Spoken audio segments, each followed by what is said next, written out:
Hello, I'm Derek Townsend. I'm in your IT 354. 8, sorry.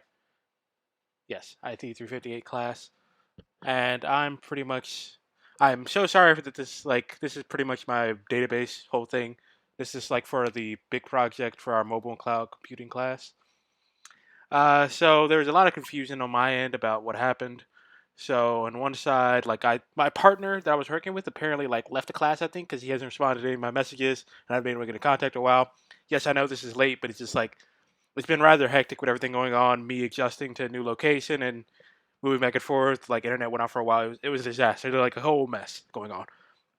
But yeah, I so basically this is like a progress update of like what I've completed so far and what I've done so far. Oh, wait, this is the restaurant. Oops, this is the wrong one. Yeah. So with this is just like I'm just updating you on what I've done so far. So far I've gotten my basic database set up, and if I wanted to model out what the database looks like, this is basic setup. I usually just like writing out by hand and then modeling later, but like this is basic it out. So once again, to go over our app or my app now, it's a restaurant app where a user can rate, favorite, and write reviews about different restaurants. And then the restaurants have their own items and menus and all that stuff. So let's start off with this. So we have a user. They have first name. Like this is all the data we're gonna be storing about the user. First name, last name, email. Like we're gonna check if they're admin, and I can get into that a little bit. But like it basically will say like can they edit their restaurant and what can they modify about the restaurant. So we'll have their name, first name, last name, email, admin, password, and username. Most of this is all string. This is password digest. This is a Rails backend, by the way. And then we have the admin will be Boolean. So just go through this. So we then have restaurant. A restaurant will be have the biography, like a description of the restaurant, the address, the name, and style of cuisine or just cuisine. I think in the database I have a sort of cuisine. Then the restaurant will have a menu of items. In the menu of items, there will be many items, but each menu will belong to one restaurant. So then we'll have the image, the name, the ingredients, and the price.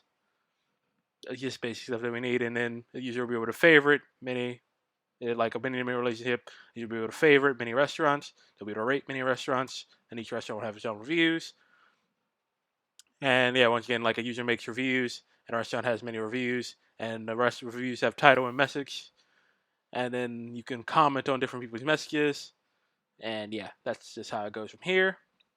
So now if we switch over to the database, let's show you, like, let's go through here and like go through my database. So let's look at my schema.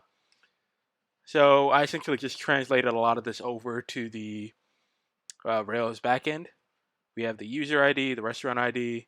This is for favorites, and we're referencing these. And this, by the way, is a Postgres SQLite database with the Rails backend, like structuring everything. So when you store data, it's just like a PostgreSQL database. And we have all of these things. I made modified some things about ingredients. Like I don't know if I had a name, image. I added a few other things to ingredients, and then menu items is another thing I expanded upon. Just a couple tables to help make everything a bit more clear, because I had to break down ingredients into its own little subset of things, because I didn't want to just store it as a string with a bunch of commas in between. I want to like have it its own thing. And like when the person's creating the restaurant, it's like you want to say how many amount, like or like 2 slices of cheese, like something like that. And we have ratings, replies, and everything like that. And we're just going through here. And let's look at the users RB very quick. So we're using the hash secure password, which is just saying like letting the database know that like okay, it uses this. There's a little Rails gem that like allows you to have a password digest and it automatically encrypts your password so that like we don't know what their password is, and like that it's kind of just two-way secure. So like when we're sending it back and forth, that it'll get translated, but like we never like the person on the back end database can't just look at your password without a lot of finicking. So we just go through. I have all these set to dependent, like all these rating, like the ratings, favorites, reviews, and all replies. These are all dependent on the user. If the user deletes their comment, then all of these disappear with it, and it's just the relationship between them. And just to show you what the database looks like real quick, we'll have the console here with terminal. So this is the Rails console. And if we were just go to users.all to see all the users in the database, right now I've created like one dummy one. of user one, first name admin, last name admin, all that stuff, just general stuff. And as you can see, it filters out the database. And when I'm sending and receiving data, this is basically what we'll be seeing. And you, by the way, just to show this off real quick, user dot create, and it won't let you create a user without doing first name. Wait, nope, this is like this now. Name, Derek. And just like that, it won't let it, like, but if we did create, like, so basically we need a password in order for this to create. This is like one of the required elements of it. So if we were to do this again and like do first name Derek and then do password, word, it will basically do like a insert into database thing. It'll do like a SQL statement and show you that, like, oh, this was added to the database. And that's just pretty much how it was. And when it comes to seeding the database with some initial things, I was thinking about creating like, I didn't know which API I wanted to use. I've been going through a lot of them. I looked at Yelp a while ago. I think Yelp might be the way we go, but I will go, but I'm not entirely sure on that. We bounce around a couple. That's the only thing that I'm really waiting on. And for Swift, I'll be building it all by myself now. So the scope of my project got a bit bigger than I expected, and now I'm kind of saddled with it alone. So it's going to be an adjustment, but I should be able to get it done. And integrating Amazon and all this stuff I want to do is going to be a bit awkward.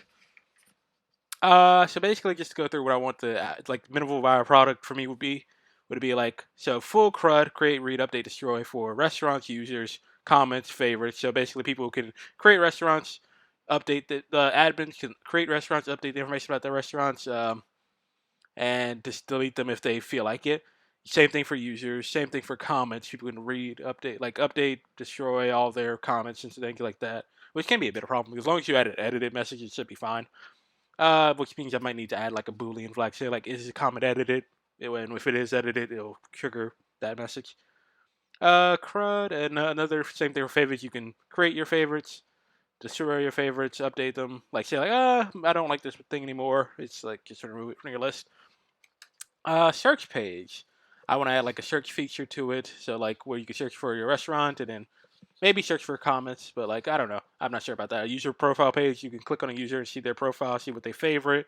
I might need to set like a flag to say like, hey, this person's set their thing to private. But like this is a fairly small scale app, so I probably won't include that. Like just have like, hey, just like an open system where it's you're just looking at restaurants. People to just customize the restaurant menus and all that stuff and have admin and owner privileges. Maybe make that separate, like modify a user or maybe add a new role that like set for like a restaurant created by X person.